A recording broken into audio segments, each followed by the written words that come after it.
Hey everyone, I would like to apologize in advance for the bad lighting and also just the fact that I'm sitting on my bed to do this video. Today I thought we could talk about having a new idea as a new writer. When I really decided to become serious about my writing, more than just writing for fun or writing because I had an idea. I really wanted to write with the idea of finishing a book, and when that idea came to me, it was a bit of a rough ride. It was in a genre that I was actually quite new to. I didn't know how to do it. I almost didn't even try because I was thinking along the lines of, well, what do I really know about writing? It was also a case of I didn't know how to write fantasy. At that stage, my exposure to fantasy was basically Harry Potter, Lord of the Rings, Chronicles of Narnia, and it was actually while I was reading Chronicles of Narnia that the idea for the War of Six Crowns came to me. I really liked the idea that I had going, so I decided to just go for it, really. It sounds very, very anticlimactic, but in the end, that's what it took for me, was to decide, well, screw the fact that I don't know everything. I could actually just read more fantasy and learn that way.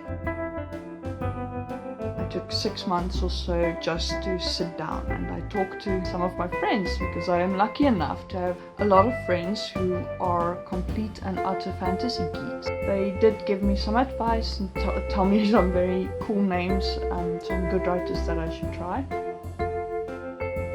I realized after a while that you don't have a recommended reading list of people to read in a specific genre in order to write that specific genre. A story is a story. It really doesn't matter what a specific genre is when you're busy writing a story. It doesn't matter whether or not it is epic fantasy or whether it's urban fantasy or whether it's even a mystery or a romance or war story, an action story, an adventure story. It doesn't matter. Every story consists of the same basic elements: characters, plot, of which the plot consists of an introduction, a goal, an inciting incident, conflict, stakes, choice, and a climax and a finish.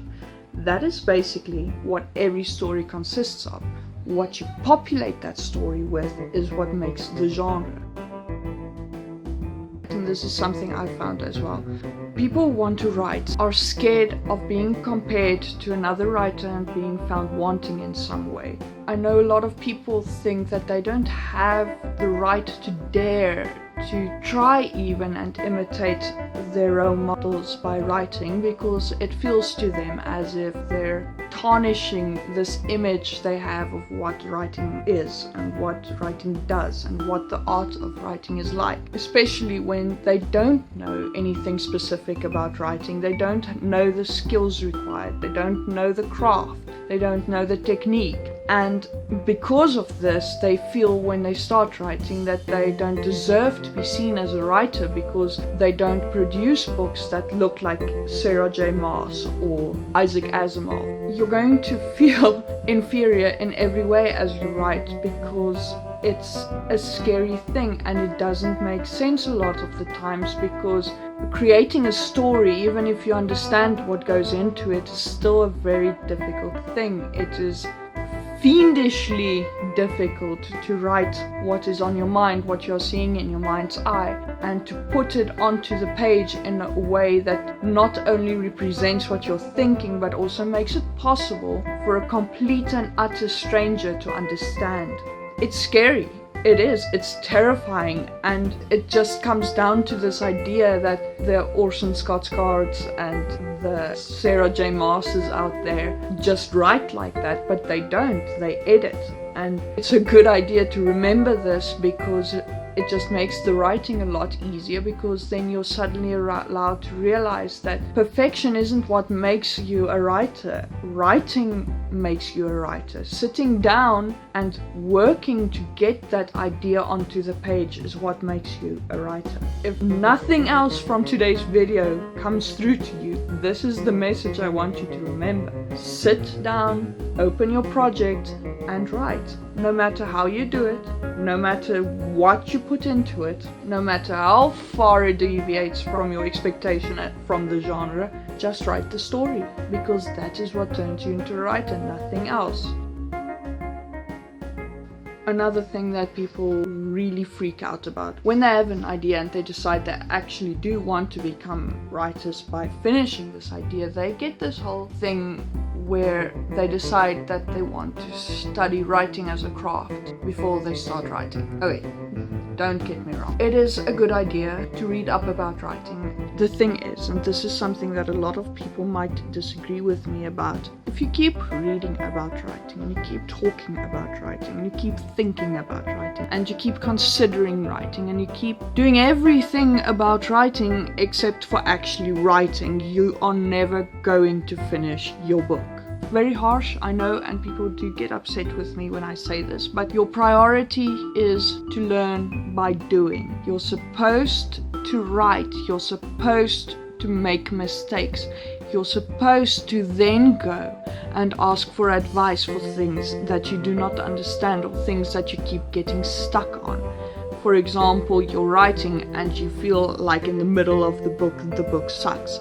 Then go find advice to fix the problem in the middle. But don't go reading all 20 million suggestions on how you're supposed to write a middle before you've actually tried writing a middle. I honestly even want to say that it's a waste of time to do it, because all you're doing is you are finding 20,000 suggestions for how to do things that probably won't even work for you because it does not match the way in which your mind is wired. So I know what I said before, if there's one thing that you take away, this is the continuation of that. Just write. Don't wait for people to tell you how to write. Don't ask for 20 million often contradictory pieces of advice on how to do it. Just do it, and then if you get stuck, start asking for help, and then find out what works for you by writing. Because you will find that for every single question you have, you will get multiple answers, and none of those answers will actually correspond to each other, because every writer is a unique little snowflake. All of us have our own methods. It does not mean that just because my method works for me, that your method won't work for you, or that my method will work for you. So the only thing you can do is adopt little pieces of method as you build your own by trial and error, and the only way to do that is by writing. So just write, and then as you write, do read On Writing by Stephen King and all of the other wonderful writing books that you can find out there. It is necessary, but it should come secondary to you actually writing. And that's basically what my advice is. If you have a new idea and you are deciding to get into this writing thing, don't wait, just start. Just start building your idea. Or if you find that you don't even want to spend the time to plan ahead of time, get that document open and be brave and write a crazy beginning and just see where that goes. And don't be scared if the plot bunnies come out to get you. They're actually quite friendly plot bunnies. Just chase them around, see where they lead you, and if you get stuck, begin again, it doesn't matter. The main thing is for you to write and for you to begin. That's pretty much it. I wish I could have given you a foolproof, this is the way to write the perfect book from your shiny new idea one time, but it doesn't work that way. So just get started, have fun, and always remember to enjoy what you're doing. Find value in your mistake, and remember you are not a failure just because you don't write perfectly the first time around. I don't honestly think anyone does, ever. If they say they do, they're probably trying to sell you something. And on that note, I'm going to say goodbye. Bye bye!